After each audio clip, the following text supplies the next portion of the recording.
think it's time we make a new one. Truth is, peace begins within me. And if I want to see peace in the world, I gotta start with me. I gotta start with it. Good morning. I missed all you. Yeah. How are you this morning? Wonderful. Great, wonderful, fabulous. Anything else? What's brewing? What's brewing? Awesome, magnificent. It just keeps getting better. All right. Well, I spent the last 2 weeks. 2 weeks ago. I was in San Diego. I was hanging out with Chris and Christopher from this community, and they took me. They wanted to show me their former community in San Diego. So I got to go see their Center for Spiritual Living with Reverend Kevin Busey, and check that out, and just be fed on Sunday. It was really cool. And I really enjoyed my trip. It was a wonderful trip of receiving, of just being able to be and be scooted around and on a beautiful adventure of just seeing the sights and being with really amazing people, which is why I love these communities, because I can go wherever. I can go wherever, and I can go find a Center for Spiritual Living, and I can just feel like I'm here with my tribe. I'm here with my tribe. Like, you get me. You get me. You don't think my hair is weird. You like my hair, By the way, I'm calling this Peacock's Galaxy hair. Peacock Galaxy, yeah. So I couldn't decide what I'd name it, but I thought that would be good. So I got my hair done there too. And then last weekend I facilitated Sister Spirit, which is a 4-day retreat that I do with the women of all over the Bay Area, actually all over the place. I think I had maybe 5 or 6 states represented at this particular Sister Spirit, including Belinda, woohoo, yay. So she came and we had a really, really good time. And the thing that I love about Sister Spirit is it's something bigger than me that happened through me. Like, I had this idea one day, and it actually wasn't an idea. I had this voice. I'm just going to be real honest. So I'm sitting at my desk at Stanford University. I'm looking at my vision board. I don't know if you have these vision boards at your desk somewhere in your house. Looking at my vision board, and I see this little picture. It says, arrive as friends, leave as family. It's got women happy and everything. And then I hear the voice. And the voice says, and at that time I was a member of San Jose Center for Spiritual Living. The voice says, why don't you do a retreat for the women of San Jose? And I thought, that is the most ridiculous thing I have ever heard. That is out of control crazy, right? And then I thought, well, what do I have to lose? What do I have to lose to try something I've never done before? What do I have to, if I just mention it and they say, no, then okay, I did it. I did my due diligence. So I mentioned it, and then they said, yes. And then I said, uh-oh. Uh-oh. That means it's happening. And it was kind of like one of those things where I just kind of went with it, and it kept happening. And it rolled into this amazing, beautiful experience. And I realized that's kind of the formula of life, is that we courageously step into a new way of being, a new way of being anew, right? An authentic new beingness. And for me, that was doing something that I had no idea, no clue how to do it. And a lot of us think, sometimes I think, I really have to be an expert in order to do something the first time. Have you ever thought that? Yeah, me too. So last year at Sister Spirit, I was called out by Queen Michelle Jordan, who was doing the music, and she called me out by calling out my biggest fear in front of everybody, which was singing. And so I've been taking singing lessons, and so this time at Sister Spirit, I debuted my song. Yeah, so it was really great. Huh? I have video. You have video? Will you show it to me later? That would be great. Yeah, it was all that jazz. Yeah. Yeah, so let me tell you, I had this whole experience that was really uncomfortable. Like, I did this thing, and really, I mean, really, this is my biggest fear. Like it's not like I'm kind of afraid of singing. No, I took singing lessons, and every single singing lesson, I cried through it. It's not like, oh, this was a little deal for me. This was a really big deal, and I'm terrified. But I did it, and I did a good job. You did a great job. Thank you. I wish we could project. Oh, no, I'm not ready for that yet. Belinda wants to project it. Oh, the picture. You can see Belinda afterwards. I had a really awesome outfit, that's for sure. But what I noticed is after I sang the song, which I did do really well, I went back to my seat and I started crying. And I started crying not because I was relieved or anything. I started crying because I had this voice in my head that was much bigger than all the compliments and the standing ovation that I got, everything. It was huge. It was this gigantic, scary monster voice that was like taking over. And I could see things happening in front of me, and all I could hear was what a crappy job I did. How horrible I did, and how I didn't hit that one key, and then and what, why I should have never done that, and what a stupid idea. I mean, it was like big, and it was so big. And then I realized, have you ever stepped back from yourself when like you have the two of you, you're observing yourself being a certain way. So I'm observing this in myself, and then I'm like, I teach this stuff. What's going on?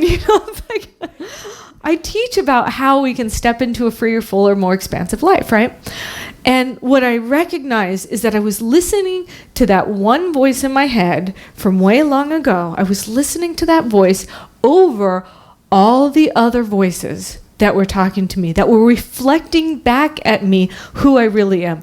All the other voices who were telling me I deserve it, I'm worth it, I'm amazing, I did a fabulous job. Did I listen to all those? No. I was just listening to this voice. And finally, I started getting into the space where I was pushing that voice aside, and I started paying attention to that other voice. And in that evening, so in Sister Spirit, I have this team of people. I'll call them the Dream Team. And we meet in the morning really early before all the sessions, and then after all the sessions, in the way evening, we meet again. So after our theater night, we met in the evening, and Reverend Z. Egloff, who's going to be here with Reverend Melissa for a concert, by the way, in November, she said to me, I'm a new performer too, and I am newly performing on the piano. And the first few times I performed on the piano, what happened is I put myself in piano prison. And that piano prison was me going, wow, I missed that note, I didn't hit that note, I was offbeat on that note, and I started going into what a terrible, horrible person I was. And that is prison, right? And so we do that to ourselves, right? We either put ourselves in heaven or we put ourselves in hell, and it's all a choice. It's all how we're creating in our minds what we're creating for ourselves. And she said, so the technique that I use now is as soon as I perform, I go backstage and I start writing down all the things that I did right. Like, I did 95% of the song right, and I only did 5% of the wrong, but yet I have to focus on that 5%, right? So she writes all the 95% things that she did right so she could reinforce within herself what an amazing job she did. And that's helped her become a better performer.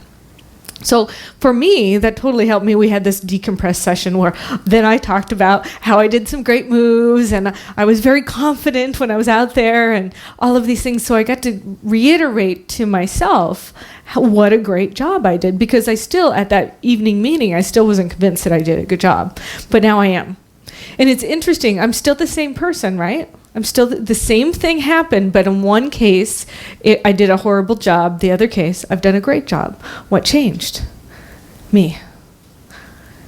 So that's what our opportunity is in our world when we're talking about making a change in the world. Whenever we're seeing things and witnessing things in the world that aren't working for us, we get to be the ones to make the change. But the change is uncomfortable, even a change for good.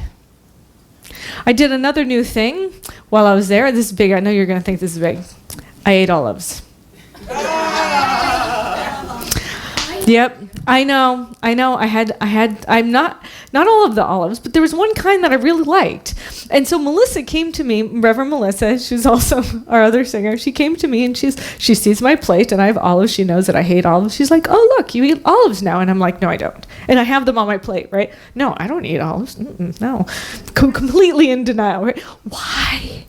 Why am I in denial? I'm eating the olives and liking them because it's uncomfortable for me.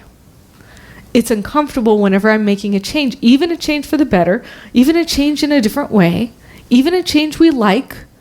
It's uncomfortable. So I'm bringing this to something that I have just been really stirred. I keep getting stirred this week. Our world our country is really stirring me. Our country is really stirring me, and I have to say that there's more shootings of Keith Lamont Scott in Charlotte, North Carolina, and Terrence Crutcher in Tulsa, Oklahoma. 2 black men that were shot. And in North Carolina, I have a friend. Actually, I have a lady who is on my Next Gen retreat team, and she's from North Carolina, and she was talking about how she is so upset on the constant hatred that is going on.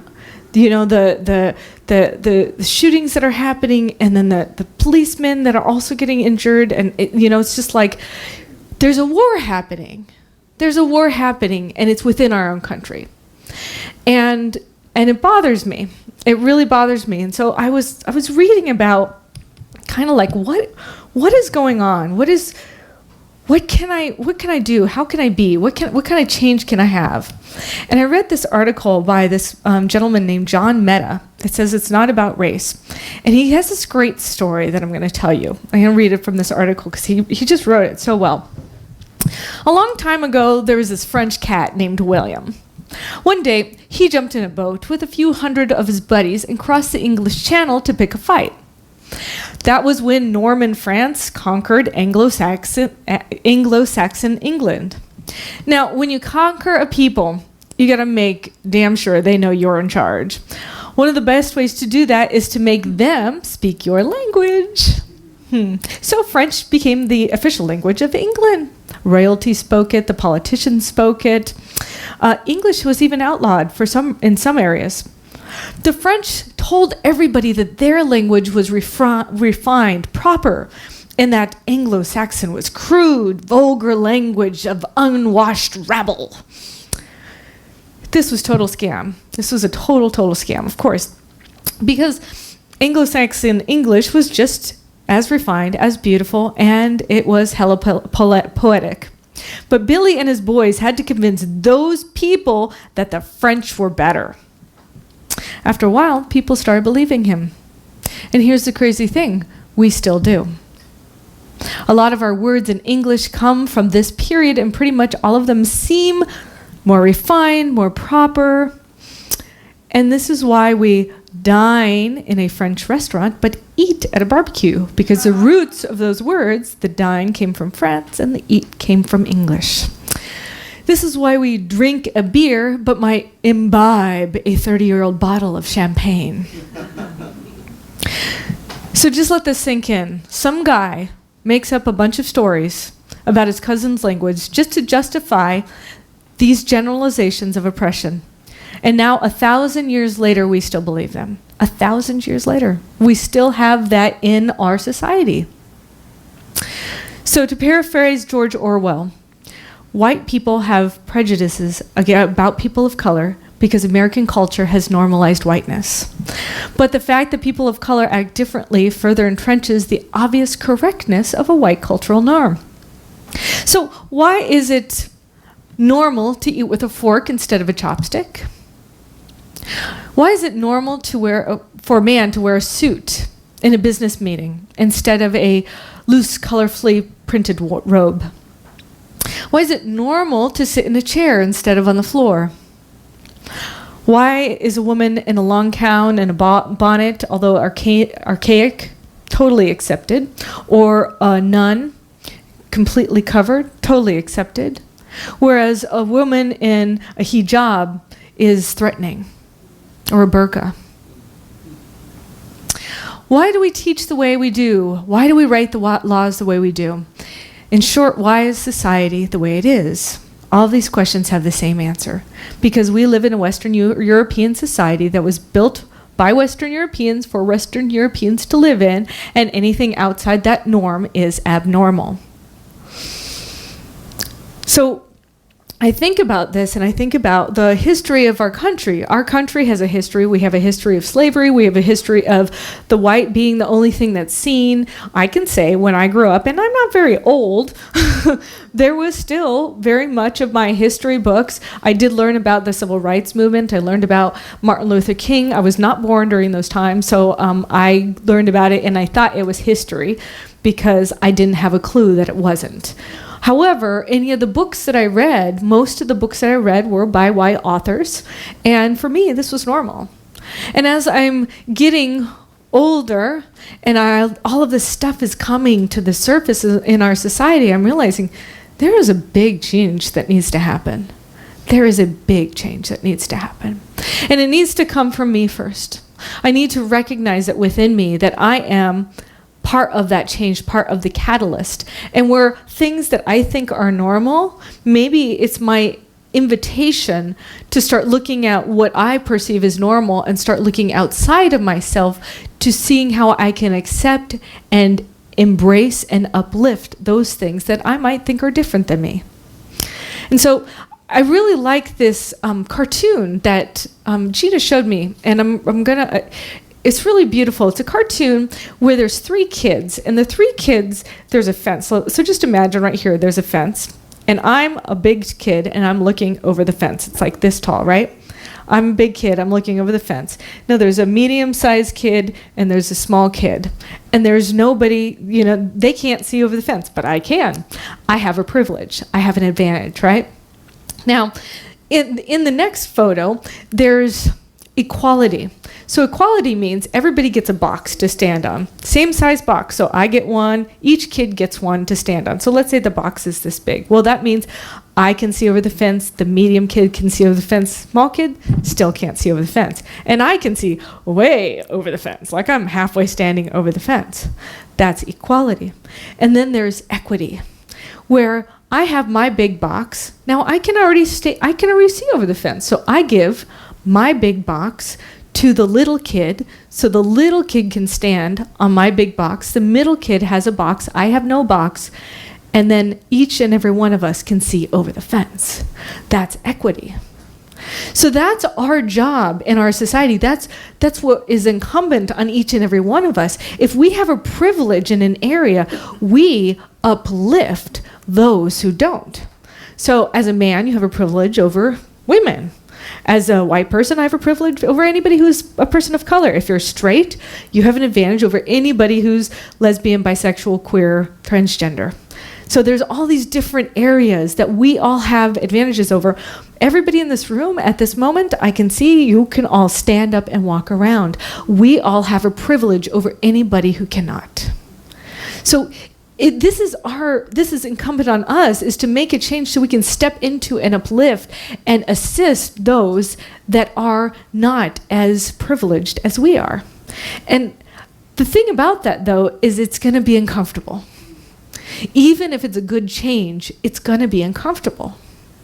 And oftentimes it brings up judgments. Like I had that big judgment whenever I'm singing, I'm doing the thing that I really want to do. I really want, and I have this judgment that comes up about me. Well, we might have those judgments come up about other people as well. And this is where we get to step into not listening to those judgments anymore, but creating a new idea of possibility for each and every one of us. I'm really inspired by Tenemos, which is a Ukraine Science of Mind community. I don't know if you know that, but Science of Mind, which is what we teach here, has gone global. And one of my colleagues, Barbara Leger, she started 3 Science of Mind communities in the Ukraine. Now in the Ukraine, you cannot practice religion, so they don't have their teaching organization there. They don't say the word God, which I say a lot because I love that word. But they use the word life in place of God, or love, these are all synonyms. Life, love, the universe. They use all of those words. They never use the word God. They only use those words. But last year, I don't know if you were aware, the Ukraine was in war. And there's still a lot of war going on. And literally, Barbara was sitting in Ukraine, Reverend Barbara, and her people would be out there doing peaceful protests, and she didn't know if they'd be killed or not. So her community was going and standing for peace, but she didn't know if they were going to come home alive. She wasn't sure. And everybody in the community was very upset. They were very, of course, war makes people upset. And so they decided to do something. So I'm going to read this initiative that they started. They started an initiative called Peace Now.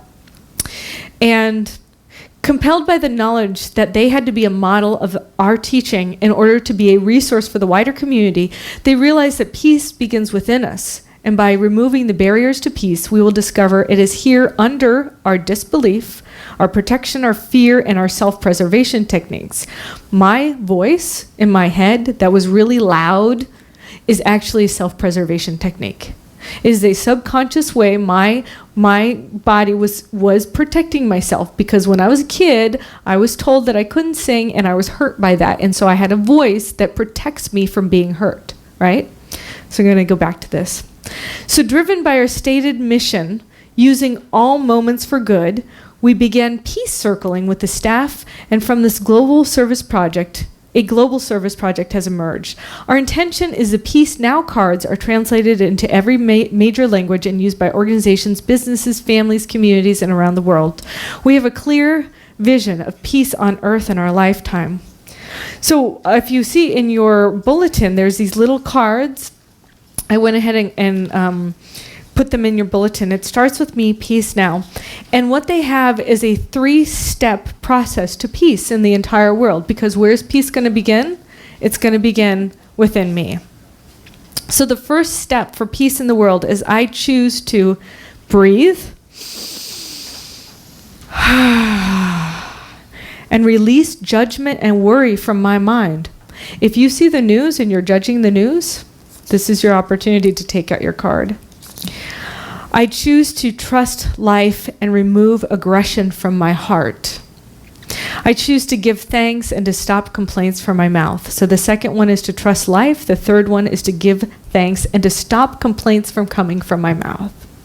Now, if we were to practice this at all times, so any judgment, anything that comes in, anytime you're stepping into that new idea, the new possibility for a new world, and something comes against you, this is your opportunity to just take out your peace card, go through these 3 steps, and let it go. And I encourage you to take this on for 6 months and to see how this changes our community and how this changes the world. What I love is Alba Alamio. She's going to do a workshop this afternoon. And she has this great story. She talks about the dark side of the mind is how what I was talking about, our subconscious mind works. Way back in the day when we were cave dwellers, they had, let's say we were a tribe of hunter-gatherers. The men would go out and hunt. The women would be gathering fruits and little berries and stuff like that, and they'd be taking care of the children. And each and every person had a job for their community, and they lived in the cave, and then they'd go out during the day. And let's say one day our tribe saw some tigers, like a big pack of tigers, which is kind of a threat for our community, right? So we decided to have the men wake up early, and the tigers only came out in the morning, so the men would wake up early, they'd go around with their spears, and they'd scare off the tigers. They'd do this every morning until the tigers were scared off, and then everybody would go by their day. But then one day, the tigers don't show up. Now, that's a really good thing, right? No more tigers, they're gone, they're not coming back. However, the whole tribe is on edge. And they're on edge because they don't know, are the tigers coming back? Is it going to happen again? What's going on? Should we send the men away to go hunt? Are we going to be safe? And so our brain wants to keep us safe, so it goes into alert mode. Now, remember, this was a change. That was a good change, but our brains went on alert mode. So in order for us to, so this is what happens to us. So it's really easy for us to go ahead and make the change, but then we go on alert mode, we get stressed out, and then we want to fall back into our old behaviors and habits and everything again. What I want to encourage you to do is step out into being the peace, step out into being a magnificent expression of love in this community, step out into your comfort zone, meet people who are different than you, wearing different clothes than you, looking different than you, and find out who these people are. And it's going to make you feel uncomfortable and you're going to be on alert mode. Why? Because that's our prehistoric brain telling us that we're not safe because we're doing something new. So I want you to encourage you to overcome that. Now you're still going to feel it, but to continue to step through it, to feel the fear and step through it anyway. And the thing that I've adopted for me is I start saying when something is really good that's happening, this is my new normal. For instance, whenever I had a standing ovation with everybody after me singing, this is my new normal. When you start talking to somebody who's completely different than you and you make that deep connection, start saying to yourself, this is my new normal. When you witness an act of kindness or you do an act of kindness that's uncomfortable for you, start saying to yourself, this is my new normal. So if each and every one of us step into a new way of being, a new habit, then we can start creating a world that works for everyone, especially in the global community and especially in service. There's this one thing in the book. So this is our book of the month, which by the way, we only have a couple more left. Spiritual Ecology, the Cry of the Earth. This is a series of very short stories written by some world global leaders and talking about our planet and talking about our Earth and how to make peace with our Earth and ourselves and each other. So it's a really easy read. You can put it on the bathroom, and there's like just a couple of pages per essay. But this one is by Llewellyn Van Lee, and she is a Sufi teacher. And she says, daily we see the physical signs of our ecological crisis. The glaciers melting, the floods and droughts. We may also sense a deep anxiety of a civilization that has lost its way. Do you feel like we've lost our way? I do. If we are to take real responsibility for our present predicament, we need to respond both outwardly and inwardly. We need to work to heal both the body and the soul of the world. We need to relearn the wisdom of listening to life, feeling its heartbeat, sensing its soul. But first, there's a pressing need to reconnect matter and spirit. All of life is sacred, every breath, every stone, every person. This is one of the great secrets of oneness, that everything is included. So I want you to think about, how is everything on this planet part of me? And if everything on this planet is part of me, how can I change within here to really make an impact that changes everything out there? Because as we're starting this huge change that's uncomfortable and difficult and different, then we'll start seeing that ripple effect outward into our community. And I know that this is completely possible. So I want to encourage you to start listening to life. Start listening to that voice. What is it saying to you? I want to encourage you to create peace both within and outside of you. I look forward to the day when something outside of our norm is celebrated and embraced instead of threatened. And I think that today is the day for that to happen, because I think today is our new normal, where I can look from new eyes and I can see each and every one of you with those eyes of love and peace. And when I see challenge and difficulty, I am the one who is the peace in the world to take a stand for that on behalf of everybody else. Are you going to do that with me? Yes. Yeah. All right, well, let's do it. And so it is.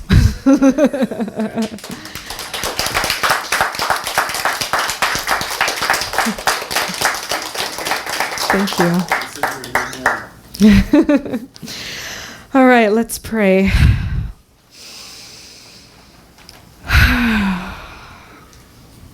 I'm so grateful for this opportunity to be present, to be here, to be amongst the light workers of the world. I'm so grateful to know that the peace lovers have come here to partake of this exciting new world.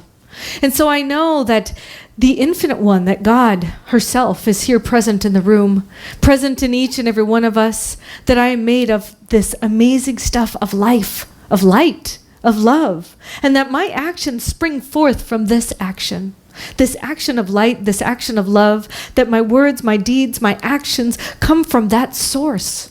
And so every moment I know is a new moment of opportunity for me to create a new normal in this world, for me to create a new idea of possibility. And so as I see this truth, I know that I'm guided internally to step into the fullness of my being, to shine my light, and to know that as I shine, I light up those around me. And I know that as each and every person is lit up around me, that they glow with this luminescence of love. And that peace prevails through each and every one of us, that there is nothing that can stop that, because it's the nature of life is this peace, is this love, is this light. And so as I feel it sprinkling itself around me, in me, and through me, I know that each and every person that I meet is catapulted to that next level, that I embrace and uplift those around me. So that as I recognize my privilege, I recognize how I can embrace each and every person to uplift them. I know that I'm guided to the right and perfect actions. I know I'm guided to the right and perfect words, and I surrender to a higher idea of possibility that is emerging through me, through each and every person here, in a way that is so powerful and profound that we are in awe by the movement that has happened because of us, because of the divine working through us. And so as I surrender into that idea of possibility, I know that I am not doing the work. There is a greater intelligence at work here, greater than me, and yet I am a part of it. And so I know that I am divinely ordained to step into this power, into this presence, into this life in a way that is sustaining, that is absolutely loving. And so I know that this truth is not only my truth, it is each and every person here. It is each and every person who listens to us online. It is each and every person who is awakened to that divine truth, to that divine fiery passion of love. And so I just say thank you. Thank you to that infinite one. I'm grateful to know that I am a part of something magnificent that is happening on this planet. I am a part of something that has changed the world. And I am embracing this new normal right here and right now. Because this world that works for everyone is my new normal. And I declare it, I see it, I know it. I release this word, I let it be, and I just say, thank you, God, and so it is.